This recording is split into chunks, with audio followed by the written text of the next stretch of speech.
మంచి ప్రభుత్వం తనది అని చెప్పి తాను చెప్పుకుంటూ, ఆ మంచి ప్రభుత్వం తనది అని చెప్పి ప్రతి ఇంటికి కూడా గ్రామ సచివాలయాల్లోని సిబ్బంది వెళ్ళి ప్రజలను కలిసి స్టిక్కర్లు అతికియాలా అని చెప్పి. ఆ అడ్వర్టైజ్మెంట్ చూసిన తర్వాత నాకు నిజంగా ఈ మనిషి హయాంలో ఈ 100 రోజుల పాలనకు సంబంధించి ఈ 100 రోజుల్లో చంద్రబాబు నాయుడు గారు చేసిన పాలన ఏమిటి అన్నది ఒకసారి గమనిస్తే, ఈ 100 రోజుల్లో సూపర్ 6 లేదు, సూపర్ 7 లేదు. ప్రజలకిచ్చిన మాట, ప్రజలకు చెప్పినవన్నీ కూడా అబద్ధాల మూటగా ఈరోజు రాష్ట్ర ప్రజల ముందు ఈ 100 రోజుల తర్వాత చంద్రబాబు దోషిగా నిలబడతా ఉన్నాడు. ఒకవైపున గతంలో చంద్రబాబు నాయుడు చెప్పిన ఎన్నికలప్పుడు తాను చేసిన ప్రచార హోరు, ఎన్నికలకు వెళ్ళినప్పుడు చంద్రబాబు నాయుడు తన ఎమ్మెల్యేలు కానీ తన కార్యకర్తలను కానీ ప్రతి ఇంటికి తాను పంపించి తాను క్యాంపెయిన్ చేసిన విధానం ఒకసారి గమనిస్తే, చంద్రబాబు నాయుడు అక్కడికి వెళ్ళినప్పుడు చంద్రబాబు నాయుడుకి సంబంధించిన ఎమ్మెల్యేలు కానీ ఆ కార్యకర్తలు కానీ ప్రతి ఇంటి దగ్గరికి వెళ్ళినప్పుడు, గడప దగ్గరికి వెళ్ళినప్పుడు ఆ ఇంట్లో చిన్న చిన్న పిల్లలు ఎవరైనా కనిపిస్తే, ఇదే పెద్ద మనిషి చంద్రబాబు నాయుడుకి సంబంధించిన ఎమ్మెల్యే అభ్యర్థి అనేవాడు. చిన్న చిన్న పిల్లలు కనిపిస్తే ఆ ఇంట్లో నుంచి, నీకు 15,000, నీకు 15,000, నీకు 15,000, నీకు 15,000 సంతోషమా అని. ఆ ఇంట్లో నుంచి ఆ పిల్లలకు సంబంధించిన తల్లి కానీ, ఆ చిన్నమ్మ కానీ, పెద్దమ్మ కానీ బయటకు వస్తే, నీకు 18,000, నీకు 18,000, నీకు 18,000 సంతోషమా అని అనేవాళ్ళు. అంతటితో కూడా ఆగిపోరు. 50 ఏళ్ళు పైచిలకు 50 ఏళ్ళు ఉన్న ఆ ఇంట్లో పెద్దమ్మ కానీ బయటకు వస్తే, ఆ పెద్దమ్మని చూసి నీకు 48,000, నీకు 48,000, నీకు 48,000 అని చెప్పి అనేవాళ్ళు. అంతటితో కూడా ఆగదు. 20 ఏళ్ళ పిల్లోడు కన్నా ఆ ఇంట్లో నుంచి బయటకు వస్తే, నీకు సంవత్సరానికి 36,000, నీకు సంతోషమా అని అనేవాళ్ళు. ఆ ఇంట్లో నుంచి ఓ కండువా వేసుకొని రైతు బయటకు వస్తే, నీకు 20,000 ప్రతి సంవత్సరం, నీకు సంతోషమా అని అనేవాళ్ళు. ఇలా సూపర్ 6 అంటూ, సూపర్ 7 అంటూ ప్రతి ఇంటికి దగ్గరికి వెళ్ళి ప్రతి ఇంట్లోనూ ఇదే మాదిరిగానే దుర్మార్గంగా క్యాంపెయిన్ చేసి ప్రజల ఆశలతోనూ జీవితాలతోనూ చెలగాటమాడి, ఇదే పెద్ద మనిషి చంద్రబాబు నాయుడు ముఖ్యమంత్రి స్థానంలో కూర్చున్న తర్వాత ఈ 100 రోజుల్లో చంద్రబాబు నాయుడు చేసింది ఏమిటి అనంటే, మోసం మోసం మోసం అన్న పదాలకు అర్థం. ఒకవైపున ఇదే పెద్ద మనిషి చంద్రబాబు నాయుడు ఇంతటి దారుణమైన అబద్ధాలు, మోసాలతో కూడిన పరిపాలన ఒకవైపున చేస్తూనే, మరోవైపున అన్ని వ్యవస్థలు తిరోగమనమే. మొట్టమొదటిసారిగా చూస్తూ ఉన్నాం, పిల్లలకు ప్రతి సంవత్సరం ప్రతి 3 నెలలకు ఒకసారి ఫీజు రీయింబర్స్మెంట్, పూర్తి ఫీజు రీయింబర్స్మెంట్ గతంలో వైఎస్ఆర్సీపీ ప్రభుత్వ హయాంలో అందేది. ఈరోజు 9 నెలలు 3 క్వార్టర్స్ అయిపోయినాయి. ఇంతవరకు విద్యా దీవెన లేదు, వసతి దీవెన లేదు. పిల్లలు ఫీజులు కట్టుకోలేని పరిస్థితిలో పిల్లలు ఈరోజు కాలేజీల్లోకి సర్టిఫికెట్ల కోసం కాలేజ్ యాజమాన్యాలు పిల్లల మీద ఒత్తిడి తీసుకొస్తా ఉన్న కార్యక్రమం జరుగుతూ ఉంది.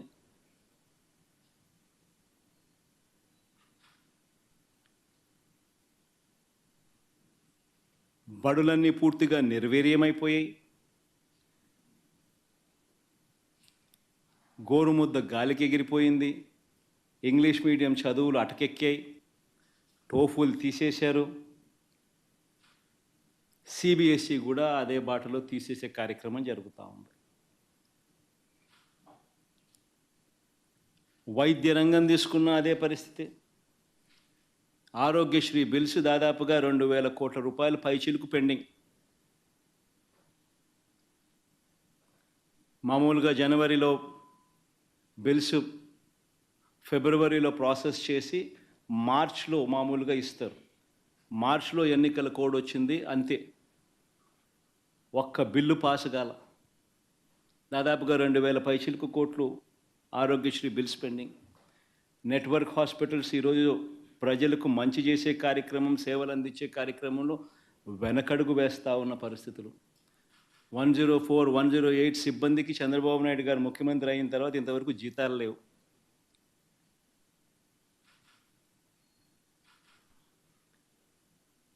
ఆరోగ్య ఆసరా గురించి పట్టించుకునే నాతుడు లేడు. గవర్నమెంట్ రంగంలో కడతా ఉన్న మెడికల్ కాలేజీలను స్కాములు చేస్తూ, స్కాముల కోసం కాలేజీలను ప్రైవేట్ పరం చేయడానికి అడుగులు ముందుకు పడతా ఉన్నాయి.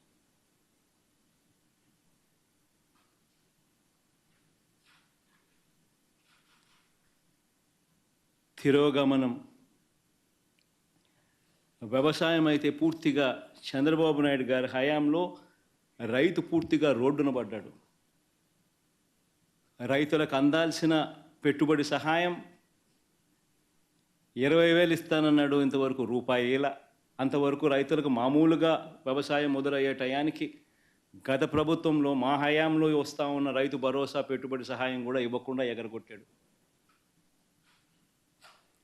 రైతులకు పెట్టుబడికి సహాయం పోయింది, రైతులకు ఉచిత పంటల బీమా ఎగిరిపోయింది, రైతులకు ఈ క్రాపింగ్ లేదు.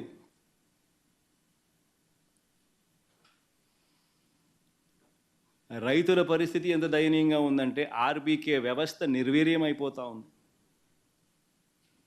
మళ్ళీ క్యూలు కనిపిస్తూ ఉన్నాయి.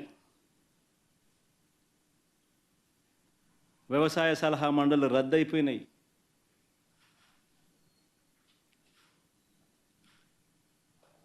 ఏ రంగం చూసుకున్నా కూడా తిరోగమనమే. గతంలో వైఎస్ఆర్సీపీ ప్రభుత్వంలో మా హయాంలో ప్రతి పథకము పారదర్శకంగా జరిగేది, డోర్ డెలివరీ జరిగేది. ఈరోజు డోర్ డెలివరీ గాలికి ఎగిరిపోయింది. డోర్ డెలివరీ పెన్షన్ లేదు, డోర్ డెలివరీ రేషన్ లేదు. పారదర్శకత అంతకన్నా లేదు. ఈరోజు మళ్ళీ తెలుగుదేశం పార్టీ జన్మభూమి కమిటీల వాళ్ళ దగ్గరికి వెళ్ళి వాళ్ళ ఇళ్ళల్లో డిస్ట్రిబ్యూషన్ అట, వాళ్ళ ఇళ్ళకు రావడానికి ఎవరైనా సిద్ధం కాకపోతే పథకాలు క్యాన్సిల్ అట. రాష్ట్రంలో పూర్తిగా లా అండ్ ఆర్డర్ పూర్తిగా ఏమైపోతా ఉంది అన్న పరిస్థితిలోకి లా అండ్ ఆర్డర్ వెళ్ళిపోయింది. రెడ్ బుక్ పాలనతో ఈరోజు రాష్ట్రంలో అడ్డగోలుగా న్యాయాన్ని పాతరేసి, ధర్మానికి రక్షణ లేకుండా ఈరోజు ఆస్తులు ధ్వంసం చేస్తూ ఉన్నారు, దొంగ కేసులు పెడతా ఉన్నారు, ఇరికిస్తూ ఉన్నారు కేసుల్లో.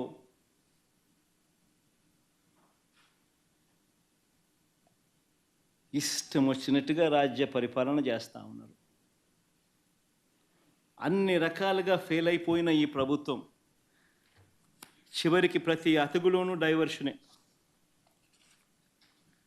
ప్రతి అడుగులోనూ డైవర్షనే. ఈ డైవర్షన్ పాలిటిక్స్ అనేటివి ఏ స్థాయిలో ఉన్నాయి అనేది ఒకసారి గమనిస్తే ఆశ్చర్యం కలిగించే విధంగా ప్రతి అడుగులోనూ డైవర్షనే కనిపిస్తాయి. ఎందుకనంటే ఒకసారి గమనిస్తే ఇదే పెద్ద మనిషి చంద్రబాబు నాయుడు గారి హయాంలో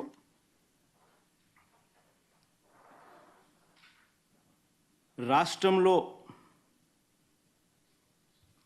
అరాచక ఆటవిక పాలన మీద మేము ఢిల్లీకి వెళ్ళి ధర్నా చేస్తే డైవర్షన్ చేసేందుకు చంద్రబాబు నాయుడు ఏం చేస్తాడు? అదే రోజు మదనపల్లెకు చాపర్ పెట్టి మదనపల్లిలో ఫైల్స్ కాలిపోయాయి అంటే అదే పనిగా పంపిస్తాడు, అక్కడి నుంచి టాపిక్ డైవర్ట్ చేసేందుకు. రాష్ట్ర వ్యాప్తంగా కూడా రెసిడెన్షియల్ స్కూల్స్లో కానీ ట్రిపుల్ ఐటీలో కానీ హాస్టల్లో కానీ కాలేజీల్లో ఫుడ్ పాయిజన్ జరిగి ఈవెన్ గోరుముద్ద కార్యక్రమంలో కూడా ఫుడ్ పాయిజనింగ్ జరిగి పిల్లలందరూ కూడా అన్యాయమైన పరిస్థితిలో ఫుడ్ బాగా లేదు అని చెప్పి కనిపిస్తూ ఉన్న పరిస్థితుల్లో డైవర్షన్ పాలిటిక్స్ ఏమంటాడు, చంద్రబాబు ప్రమాణ స్వీకారానికి 30 ఏళ్ళంటూ సెలబ్రేషన్స్తో డైవర్షన్ అంటాడు.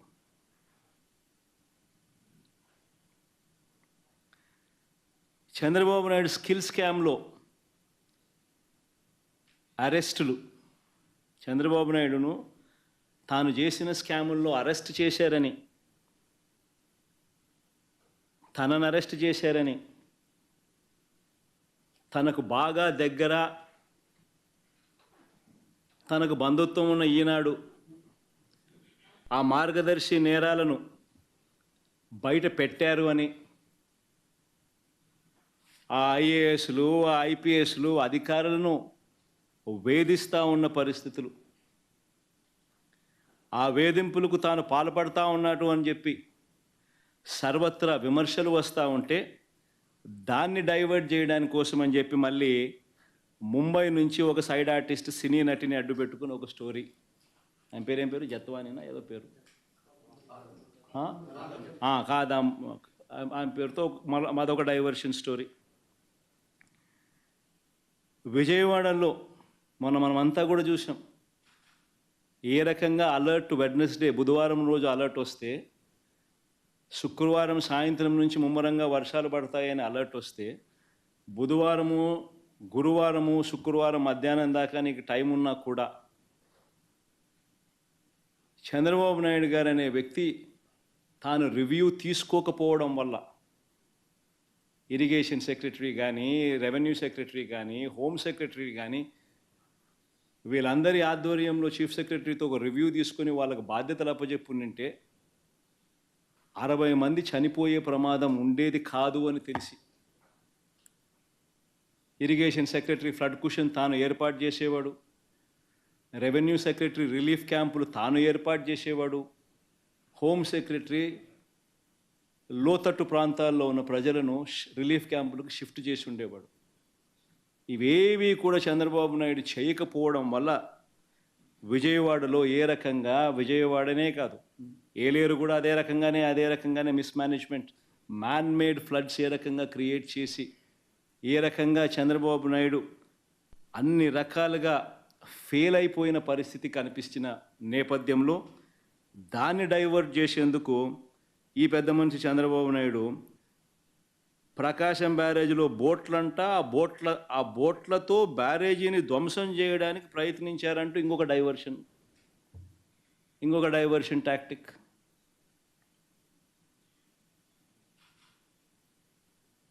అసలు ఆ బోట్లన్నీ అక్కడ ఎందుకున్నాయి? ఆయన చేస్తూ ఉన్న ఇసుక మాఫియాలో భాగంగా ఆ బోట్లు ఆయన అక్కడ పెట్టుకున్నాడు. ఈ వాటర్ ఫ్లోకు బోట్లు కొట్టుకొని వచ్చాయి. మరి ఆయన 4 నెలల కాలంలో ఆయన పెట్టుకున్న బోట్లు కొట్టుకొని వచ్చి ఆ బోట్ల వల్ల ప్రకాశం బ్యారేజీ మునిగిపోతుందంట. అది ఇంకొక డైవర్షను. విశాఖపట్నం స్టీల్ ప్లాంట్ అమ్మకం మీద కూడా కొత్త మెడికల్ కాలేజీలో ప్రైవేట్ పరం చేసేయాలన్న స్కాముల ఆలోచన మీద వాటి మీద కూడా ఆందోళన జరుగుతూ ఉంటే ముగ్గురు సీనియర్ అధికారుల మీద సస్పెన్షన్ వేటు వేస్తూ అది ఇంకొక డైవర్షన్.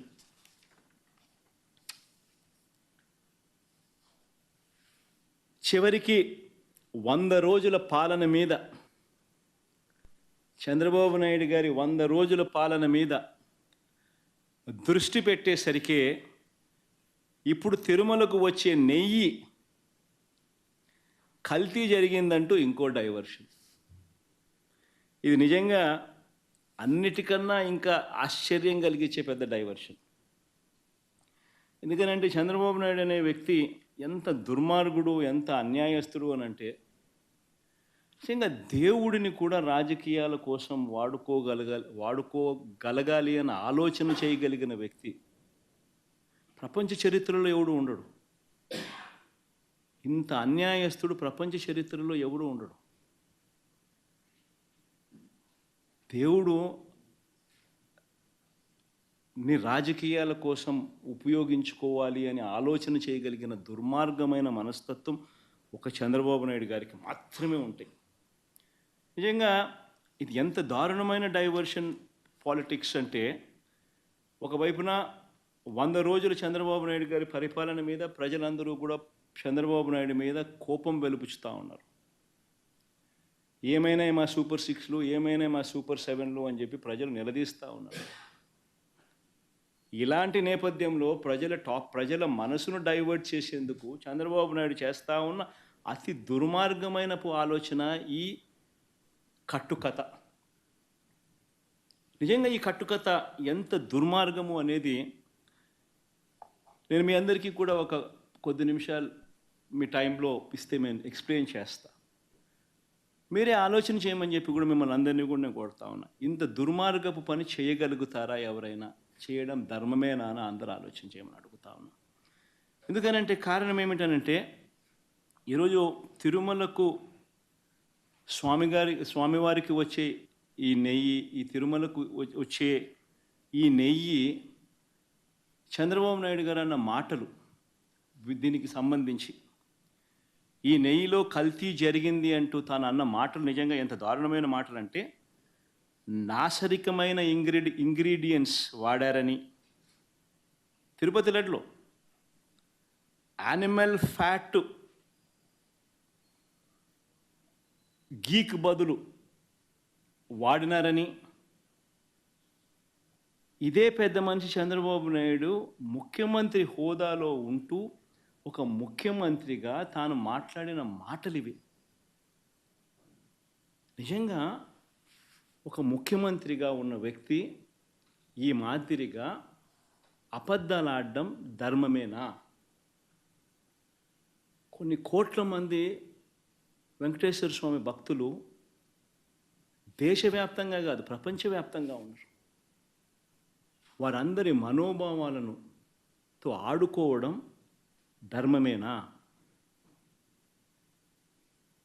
నిజంగా అసలు ప్రొసీజర్ ఏంది, ప్రక్రియ ఏంది, ఎలా జరుగుతుంది అన్నది నిజంగా కూడా అందరూ ఒక్కసారి ఆలోచన చేయాలి. ఈరోజు ఈ నెయ్యి సప్లై చేసే ఈ కార్యక్రమం ఏదైతే జరుగుతూ ఉందో, ఇదేదో కొత్తగా జరిగే కార్యక్రమం కాదు. ఇది ప్రతి 6 నెలలకు ఒకసారి ఇది రొటీన్గా రెగ్యులర్గా జరిగే కార్యక్రమం. ప్రతి 6 నెలలకు ఒకసారి ఆన్లైన్లో టెండర్లు పిలుస్తారు. ఆ ఆన్లైన్లో పిలిచిన టెండర్లకు ఆధారంగా కంపెనీలు కోట్ చేస్తాయి. L1 ఎవరికి వస్తారో వాళ్ళని బోర్డు అప్రూవ్ చేస్తుంది. ఇది రొటీన్గా 6 నెలలకు ఒకసారి రొటీన్గా జరిగే కార్యక్రమం. మరి రొటీన్గా జరిగే ఈ కార్యక్రమం ఏదైతే ఉందో, దీనికి సంబంధించి ఆ క్వాలిఫికేషన్ క్రైటీరియా ఇటువంటివన్నీ కూడా కొత్తగా మార్చింది ఏమీ ఉండదు. ఎవడు మార్చేది ఏమీ లేదు, కొత్తగా మార్చింది అంతకన్నా లేదు. ఎప్పటి నుంచో జరుగుతున్న ఈ క్వాలిఫికేషన్ క్రైటీరియా తిరుమల తిరుపతికి సంబంధించిన వెంకటేశ్వర స్వామికి సంబంధించిన లడ్డు అనేది ఎంత ప్రసిద్ధి కాంచిన లడ్డు అంటే, దానికి సంబంధించిన లడ్డు తయారీలో వాడే ఈ నెయ్యి కానీ వాడే ఇంగ్రీడియంట్స్ కానీ ఇవన్నీ కూడా దశాబ్దాలుగా జరుగుతూ ఉన్నాయి. ఇవన్నీ ప్రొక్యూర్మెంట్ ప్రాసెస్ అనేది ఇదేం కొత్తగా ఎవడు వచ్చి చేసేది ఏమీ లేదు, ఎవడు కొత్తగా దాంట్లో ఏలు పెట్టేది లేదు. రొటీన్గా జరిగే ఈ కార్యక్రమం, ఈ రొటీన్గా జరిగే ఈ కార్యక్రమం 6 నెలలకు ఒకసారి రొటీన్గా జరిగే కార్యక్రమంలో ఎవరు L1గా వస్తారో వారికి ఇస్తారు. మరి ఎవరు సప్లై చేసినా కూడా, మరి ఎవరికి L1గా వస్తారు, ఎవరు సప్లై చేసినా కూడా వాళ్ళు ప్రతి ఒక్కరూ కూడా వారు సప్లై చేసిన ప్రతి ట్యాంకర్తో పాటు, వెరీ ఇంపార్టెంట్ ఈ పాయింట్, వాళ్ళు సప్లై చేసిన ప్రతి ట్యాంకర్ నెయ్యితో పాటు వాళ్ళు ఎన్ఏబిఎల్ సర్టిఫై చేసిన సంస్థ నుంచి, అంటే ఎన్ఏబిఎల్ అంటే national accreditation NABL national accreditation board for labs, national accreditation board for labs certify చేసిన సంస్థ నుంచి ప్రోడక్ట్ క్వాలిటీ సర్టిఫికేట్ తీసుకొని రావాలి. రూల్ వచ్చిన తర్వాత ఇక్కడ టీటీడీలో ఆ ట్యాంకర్లో నుంచి 3 శాంపుల్స్ తీసుకొని 3 రిపోర్ట్స్ పాస్ కావాలి. ఇది routine process, compulsory process for anybody. ఈ 3 టెస్టులు పాస్ అయిపోయిన తర్వాతనే ఆ నెయ్యి కానీ ఆ ఇంగ్రీడియంట్స్ కానీ ఏదైనా కూడా ప్రసాదంలో వాడడానికి టీటీడీ వాడకంలోకి తీసుకొని వచ్చేదానికి బండిని ముందుకు పంపిస్తారు. లేకపోతే vehicle it self will not even go forward. లేకపోతే అసలు ముందుకు కూడా పోదు. రిజెక్ట్ ఆ 3 శాంపుల్స్లో ఏది పాస్ కాకపోయినా కూడా అసలు నీకు అసలు శాంప్లింగే అసలు నీకు అసలు ఆ బండి ముందుకే పోదు, ఆపేస్తారు, రిజెక్ట్ చేసేసి వెనక్కి పంపించేస్తారు. దట్ ఈస్ ప్రక్రియ. This is compulsory. మరి నేను అడుగుతా ఉన్నది ఒకటి చంద్రబాబు నాయుడు, మరి ఏదైనా కానీ రిజెక్ట్ అయిపోతే అసలు నువ్వు వాడే అవకాశమే లేదు, వాడే పరిస్థితి లేదు. మరి అలాంటప్పుడు అది వాడారని, అవి నాసిరికమని, యానిమల్ ఫ్యాట్ అని ఇలా రకరకాలుగా చెప్పడం అబద్ధాలు కాదా? ధర్మమేనా, న్యాయమేనా అని అడుగుతా ఉన్నా.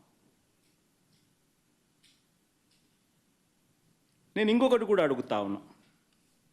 ఈ మాదిరిగా ఈ 3 సార్లు ఈ క్వాలిఫై అయిన ఈ నెయ్యి సప్లై చేసే సంస్థ కానీ, ఈ క్వాలిఫై అయిన ఈ సంస్థలు ఎవరైతే ఉంటారో వాళ్ళు national accreditation boards for labs నుంచి సర్టిఫై చేసిన సంస్థ నుంచి ప్రోడక్ట్ క్వాలిటీ సర్టిఫికేట్ తీసుకుని రావడమే కాకుండా ఆ తర్వాత ఇక్కడ టీటీడీలో 3 శాంపుల్స్ తీసుకుని 3 రిపోర్ట్స్ మళ్ళీ పాస్ అయితేనే ఇవి వాడకంలోకి తీసుకొని వస్తారు.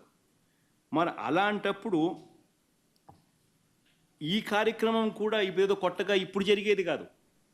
ఈ ప్రొసీజర్ కూడా ఈ రకంగా 3 శాంపుల్లు తీసుకోవడము, ఈ రకంగా 3 శాంపుల్స్ పాస్ అయితేనే దీన్ని వాడకంలోకి తీసుకొని రావడం, ఇవన్నీ కూడా కొత్తగా ఇప్పుడు తీసుకొచ్చినటివి కాదు. ఇవన్నీ కూడా దశాబ్దాలుగా ఉన్నటివి ప్రక్రియ, ప్రాసెస్. చంద్రబాబు నాయుడు గారి హయాంలో 2014 నుంచి 19 మధ్య 14 నుంచి 15 సార్లు రిజెక్ట్ చేసినారు. ఏ మాదిరిగా 14 to 15 టైమ్స్ చంద్రబాబు నాయుడు గారి హయాంలో రిజెక్ట్ కూడా చేశారు. ఈ మాదిరిగా మన హయాంలో వైఎస్ఆర్సీపీ హయాంలో కూడా 18 సార్లు ఇది ఇలా రిజెక్ట్ చేసినారు. 18 టైమ్స్. తప్పేమీ కాదు, ఇంకా సంతోషపడాలా. ఒక బ్రహ్మాండమైన ప్రాసెస్ ఉంది. ఆ ప్రాసెస్ ఎంత గట్టిగా పనిచేస్తూ ఉంది అని అంటే, ప్రతి ట్యాంకరు వచ్చిన తర్వాత 3 సార్లు ఆ శాంపుల్స్ టెస్ట్ చేసి దాంట్లో ఉన్న పదార్థాలను 3 శాంపుల్స్ దాన్ని టెస్ట్ చేసి 3 టెస్టులు పాస్ అవుతేనే దానికి యాక్సెప్ట్ చేస్తూ లోపలికి పంపించే కార్యక్రమం చేస్తారు అన్న ఒక మంచి రోబస్ట్ ప్రాక్టీస్ అనేది ఏదైతే ఉందో, ఆ రోబస్ట్ ప్రాక్టీస్ను దాన్ని నువ్వు బ్రహ్మాండమైన ప్రాక్టీస్ ఉంది అని చెప్పి సంతోషపడాల్సింది పోయి, గొప్పగా ప్రాక్టీస్ ఉందని చెప్పి ప్రపంచానికి చెప్పాల్సింది పోయి, మనం చేస్తూ ఉన్న పని ఏమిటి? అబద్ధానికి రెక్కలు కడతా ఉన్నాం, జరగనట్టుగా చెప్తా ఉన్నాం. ఏకంగా చంద్రబాబు నాయుడు గారు అనే వ్యక్తి నాసిరకమైన పదార్థాలు వాడేశారని, యానిమల్ ఫ్యాట్ గీకు బదులు కూడా వాడేశారని, లడ్లు తయారైనాయని భక్తులు తినేశారని, ఎంతటి దారుణమైన అబద్ధాలు ఆడడం ధర్మమేనా అని అడుగుతా ఉన్నా. ఈ మాదిరిగా నిజంగా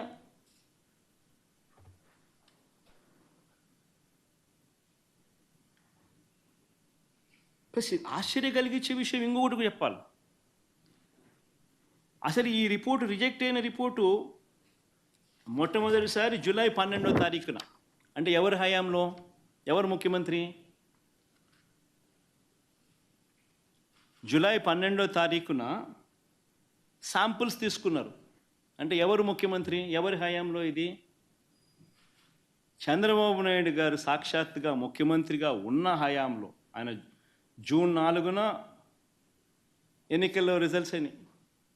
జూలై 12 ఆయనే ముఖ్యమంత్రి. ఆయన ముఖ్యమంత్రిగా ఉండగా శాంపుల్స్ జూలై 12వ తారీఖున శాంపుల్స్ తీసుకున్నారు. వచ్చిన ట్యాంకర్, ఒక ట్యాంకర్ తిరుపతికి ఆ టైంలో వస్తే, ఈ నెయ్యి సప్లై చేసే ట్యాంకర్ వస్తే దాంట్లో నుంచి శాంపుల్స్ తీసుకున్నారు. ఈ శాంపుల్ను 17వ తారీఖున 17న అంటే వాళ్ళ టెస్టులన్నీ చేసి, ఆ 3 టెస్టులు అక్కడే వాళ్ళు చేస్తారు. చేసిన ఆ టెస్టులు సరిగ్గా రాలేదు కాబట్టి ఆ శాంపుల్స్ను 17వ తారీఖున ఎన్డీడీబీకి పంపించినారు,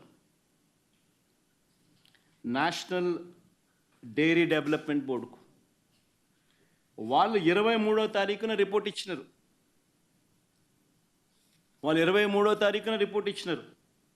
జూలై 23న. అవును, రిజెక్ట్ అయింది. నేను ఒకటే అడుగుతా ఉన్నా, జూలై 23వ తారీఖు నుంచి 2 నెలలు చంద్రబాబు నాయుడు ఏం చేస్తూ ఉన్నాడు? 2 నెలల తర్వాత ఇప్పుడు చంద్రబాబు నాయుడు గారి 100 రోజుల పరిపాలన మీద అడ్వర్టైజ్మెంట్ ఇచ్చినప్పుడు ప్రజలు సూపర్ 6 ఏమైంది, సూపర్ 7 ఏమైంది అని చెప్పి ప్రజలు చంద్రబాబు నాయుడు నిలదీస్తూ ఉన్నప్పుడు టాపిక్ డైవర్ట్ చేసేందుకు జూలై 23వ తారీఖున ఇచ్చిన రిపోర్టును ఇప్పుడు తీసి ఆ రిపోర్టును వక్రభాష్యం చేస్తూ ఆ రిపోర్ట్లో నుంచి ఈ మనిషి నోటికొచ్చినట్టుగా, ఇష్టం వచ్చినట్టుగా అబద్ధాలు ఆడడం మొదలుపెట్టాడు. ధర్మమేనా అని అడుగుతా ఉన్నా. ఇంకొకటి ఆశ్చర్యకరమైన విషయం కూడా చెప్పాలి. ఆశ్చర్యకరమైన రిపోర్ట్ ఏంటంటే, పోనీ రిపోర్ట్ ఏమిటి అని ఒకసారి చూద్దాం. ఇది రిపోర్ట్.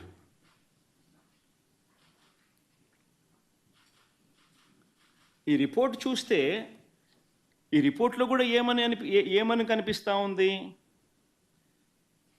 ఇది S value, standard S value ఇవి ఉండాలి. అయితే స్టాండర్డ్ ఎస్ వాల్యూ ఇవి కాకుండా ఇవి ఉన్నాయి, అంటే డీవియేషన్ ఉంది, or falling out of the range. If any S value falls outside the corresponding limits, sample to contain foreign fat అని చెప్తా ఉన్నారు. However, under the circumstances listed before, a false positive result can be obtained అని కూడా చెప్తా ఉన్నారు. What are those kind of circumstances అని చూస్తే, if the sample is obtained from bovine milk other than cow's milk,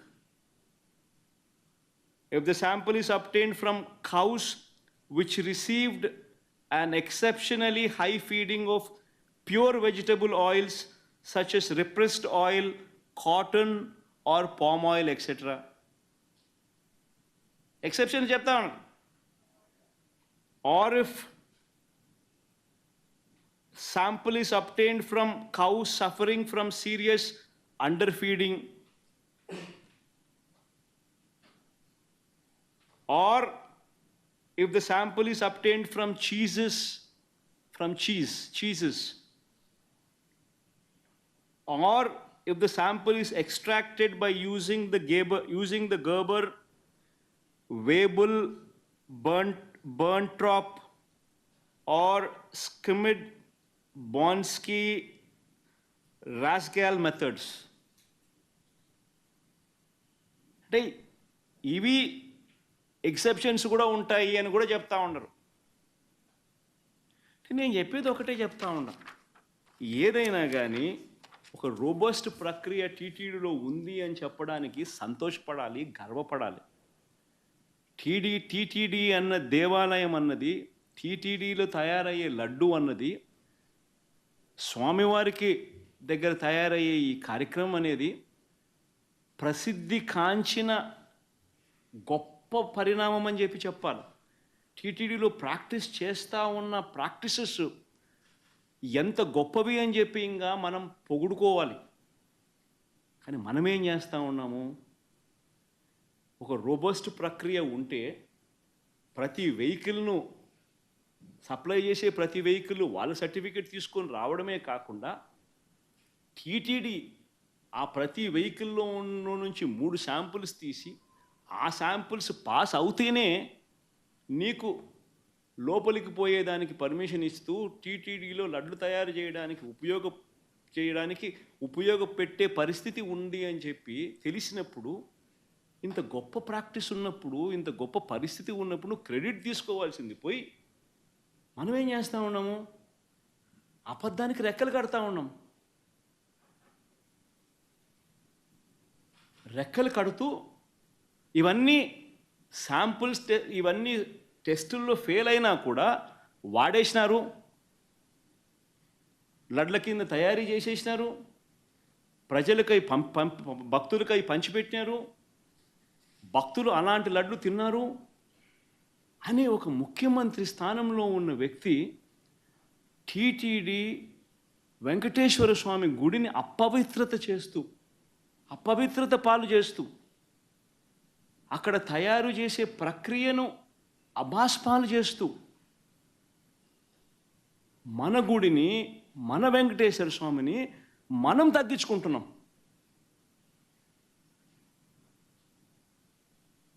ఇంతకన్నా దారుణమైన పరిస్థితులు ఎప్పుడైనా రాష్ట్ర చరిత్రలో ఎక్కడైనా జరుగుతాయా?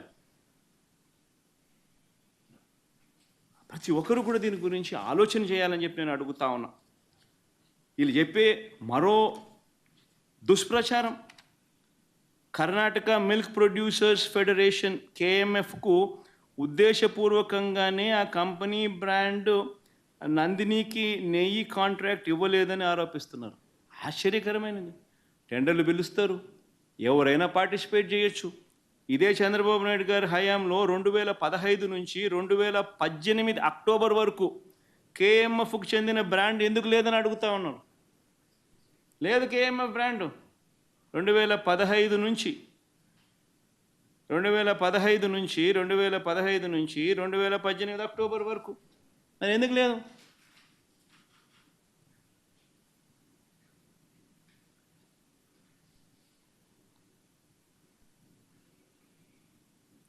ఇంకొకటి ఆశ్చర్యకరమైన విషయం, National Dairy Development Board report July 23 అంటే 2 months బిఫోర్ రిపోర్ట్ వస్తే ఏ అధికారి వివరణ ఇవ్వకుండానే 2 నెలల తర్వాత టీడీపీ ఆఫీస్లో, తెలుగుదేశం పార్టీ ఆఫీస్లో ఆ రిపోర్ట్ రిలీజ్ చేస్తారండి.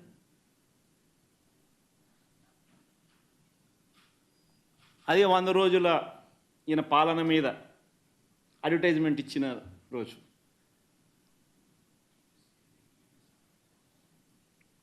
అసలు తిరుపతి తిరుమల దేవస్థానంలో నిజంగా మనం వచ్చిన తర్వాత, వైఎస్ఆర్సీపీ ప్రభుత్వం వచ్చిన తర్వాత ఎన్ని విప్లవాత్మక మార్పులు ఇంకా తీసుకొచ్చాం. అక్కడ ఉన్న ల్యాబ్స్ని ఇంకా మనం స్ట్రెంథన్ చేసాం. CFTRI central food technology research ఇన్స్టిట్యూట్కు చెందిన వాళ్ళతో అనుసంధానమైనారు టీటీడీ వాళ్ళు. అక్కడ ఇంకా ల్యాబ్స్ను మెరుగుదిద్దినారు. అక్కడ నుంచి సీనియర్ ఉద్యోగుల్ని కూడా రిక్రూట్ కూడా పెట్టుకున్నారు. ఇంకా అక్కడ ప్రతి అడుగులోనూ కూడా టీటీడీ బోర్డు అనేది నిజంగా ఒక విశిష్టమైన బోర్డు. టీటీడీ బోర్డు అన్నది నాకు క్యాబినెట్ కూర్పు చేయడం ఈజీ, టీటీడీ బోర్డు కూర్పు చేయడం ఇంకా కష్టం. నిజంగా అంత కష్టమైన కార్యక్రమం. ఎందుకనంటే టీటీడీ బోర్డుకు రికమెండేషన్స్ ఒక్కరి దగ్గర నుంచి రావు. కేంద్ర మంత్రుల దగ్గర నుంచి చుట్టుపక్కల రాష్ట్రాల ముఖ్యమంత్రుల వరకు, చుట్టుపక్కల రాష్ట్రంలో ఉన్న ప్రతిపక్ష పార్టీలు సైతం టీటీడీ బోర్డు మెంబర్షిప్ కోసం అడుగుతారు, ఫోన్ చేస్తారు, రిక్వెస్ట్ చేస్తారు. అంత కష్టమైన కార్యక్రమం అది.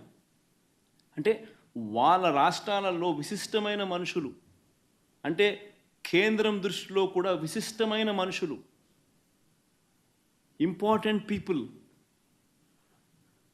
ప్రసిద్ధి కాంచిన మనుషులు, ఇటువంటి వాళ్ళందరూ బోర్డులో సభ్యులు అవుతారు. ఆ బోర్డు కూర్పు చూస్తే అటువంటి విశిష్టమైన వాళ్ళందరూ బోర్డులో సభ్యులు. వాళ్ళందరూ రాటిఫై చేస్తారు దీన్ని. ఈ టెండర్ల ప్రక్రియను రాటిఫై చేసేది board. Government of Andhra Pradesh does not get involved in TTD matters. It's autonomous body. The board takes decisions. ఇటువంటి ప్రసిద్ధిగాంచిన మనుషులు ఉన్న board, they ratify these decisions. It's a beautiful practice. TTD అనేది ఒక బ్యూటిఫుల్ ప్రాక్టీస్.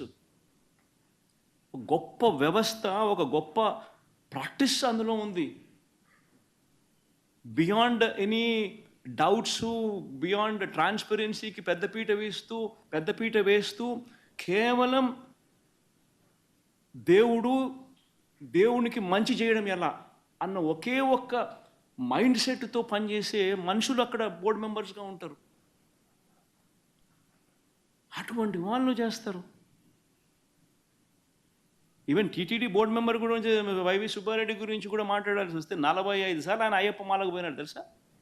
45 సార్లు పైన ఆయన అయ్యప్ప మాల వేసుకున్నాడు ప్రతి సంవత్సరం. అంతకన్నా గొప్ప వ్యక్తి ఎవడన్నా టీటీడీ బోర్డు మెంబర్ కాగలుగుతాడో చెప్పండి? అంతకన్నా భక్తుడు ఎవడన్నా ఉంటాడో చెప్పండి? 45 సార్లు టీటీడీ మా అయ్యప్ప మాల వేసుకొని, అది స్వాముల్లో కూడా ఏంది సూపర్ స్వామి, గురుస్వామి స్టేజ్.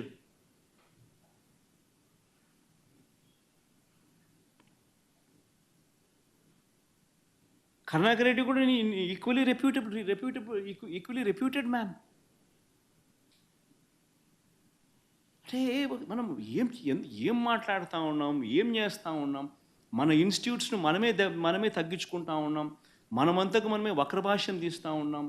మనమంతకు మనమే మన ఇన్స్టిట్యూట్స్ను, మన స్వామిని, మన దేవుణ్ణి తగ్గించుకుంటా ఉన్నాం. బయట ప్రపంచానికి రాంగ్ మెసేజ్ మనం పంపిస్తూ ఉన్నాం.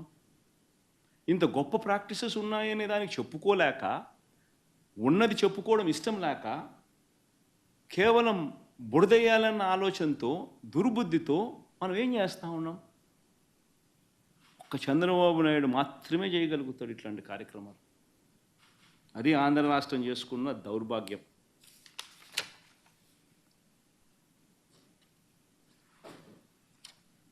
నిజంగా టీటీడీలో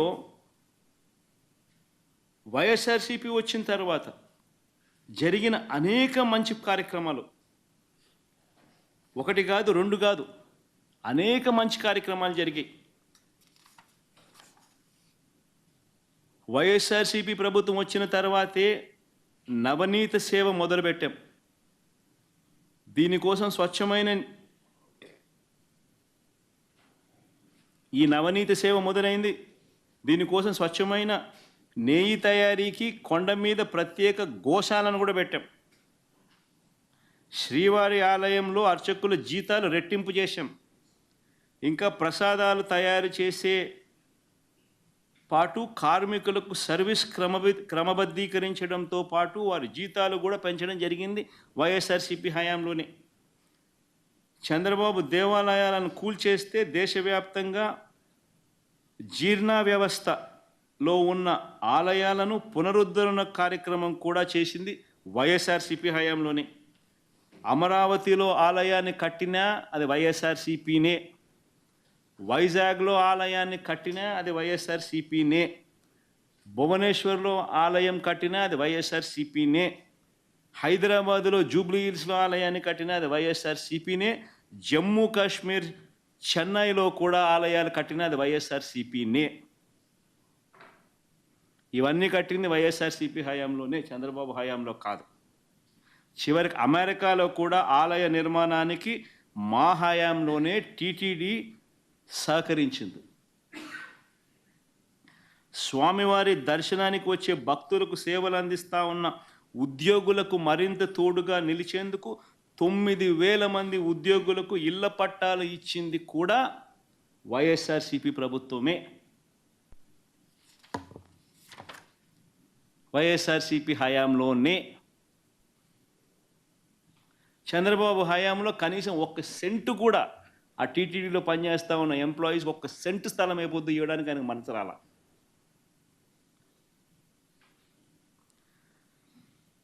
మఠాధిపతులందరితో కూడా విద్వత్ సదస్సులు నిర్వహించింది కూడా మేమే. 3 సార్లు నిర్వహిస్తే, 2 సార్లు వైఎస్ఆర్ గారు నాన్నగారి హయాంలో నిర్వహిస్తే, ఒకసారి మన హయాంలో జరిగింది. ఇప్పుడు చంద్రబాబు నాయుడు హయాంలో ఇలా మఠాధిపతులతో విద్వత్ సదస్సులు నిర్వహించే కార్యక్రమం ఎప్పుడు జరగల.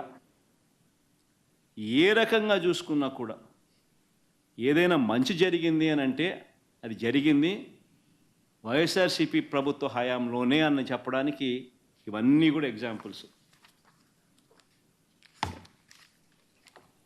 ఇవన్నీ కూడా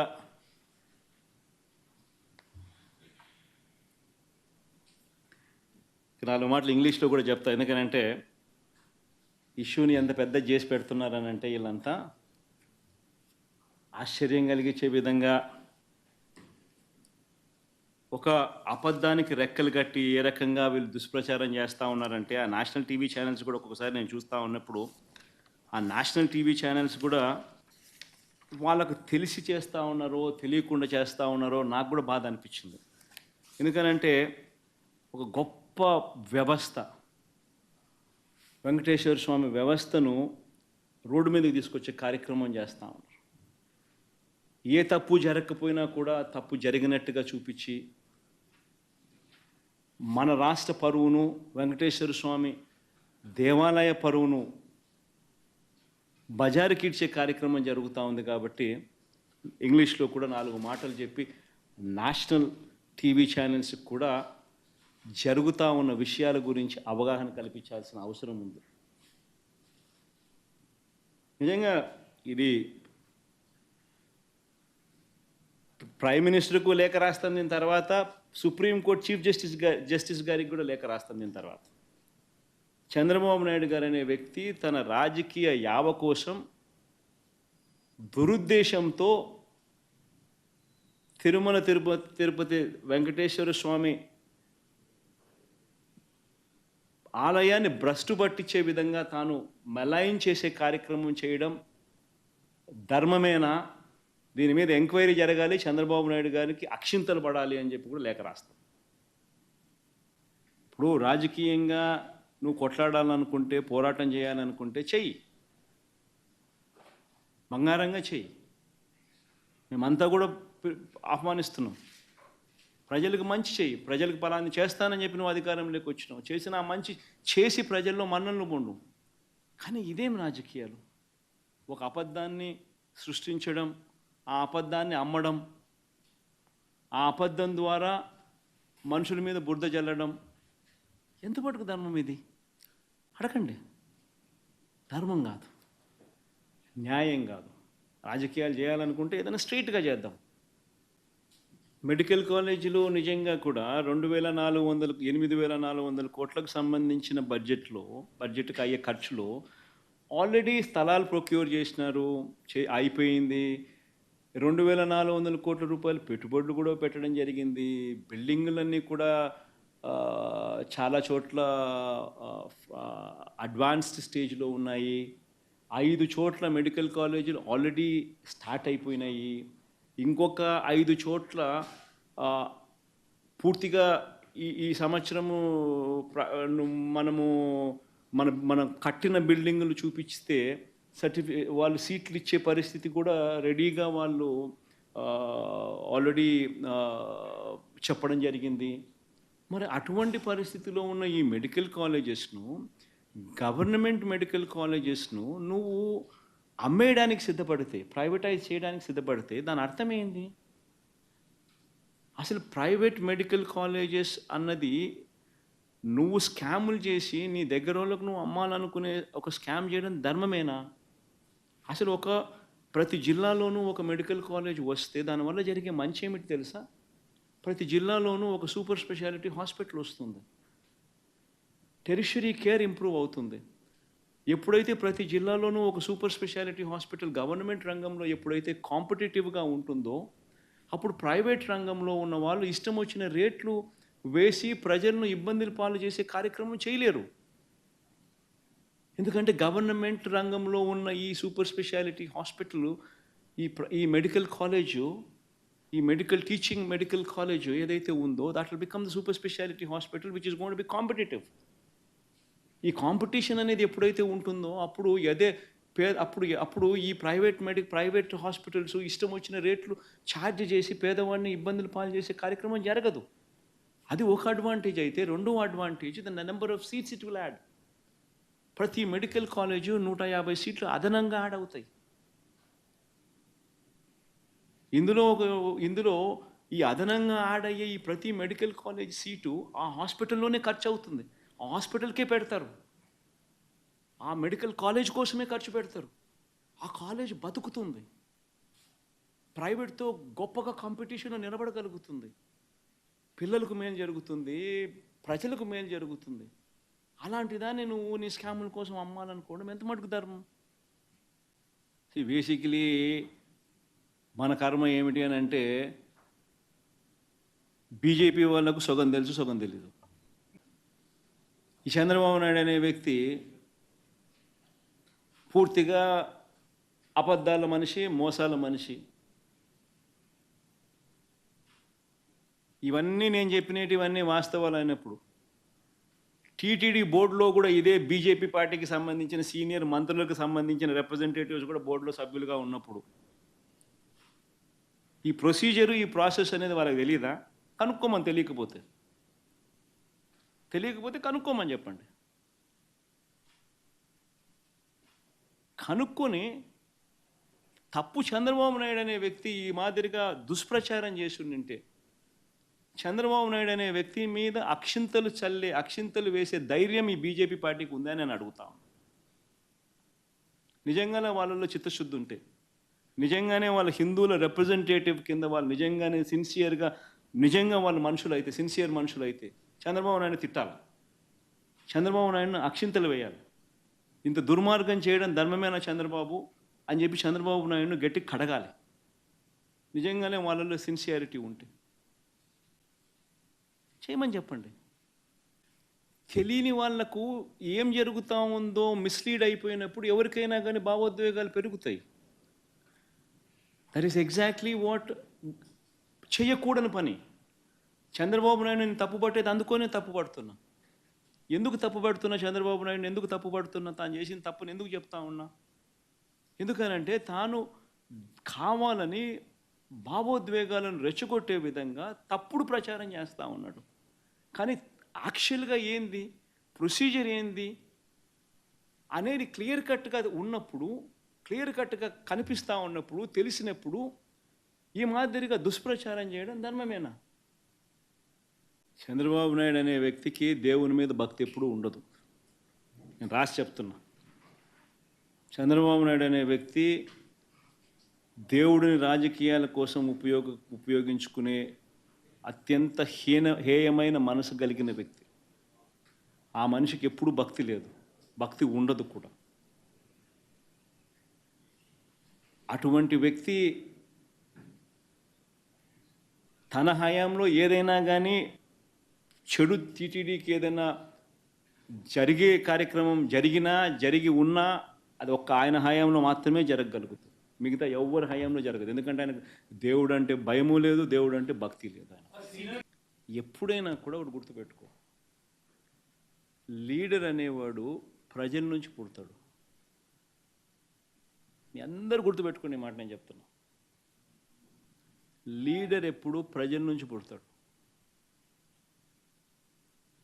యాంటీ ఇన్కంబెన్సీ అన్నది ఏదైతే ఉందో,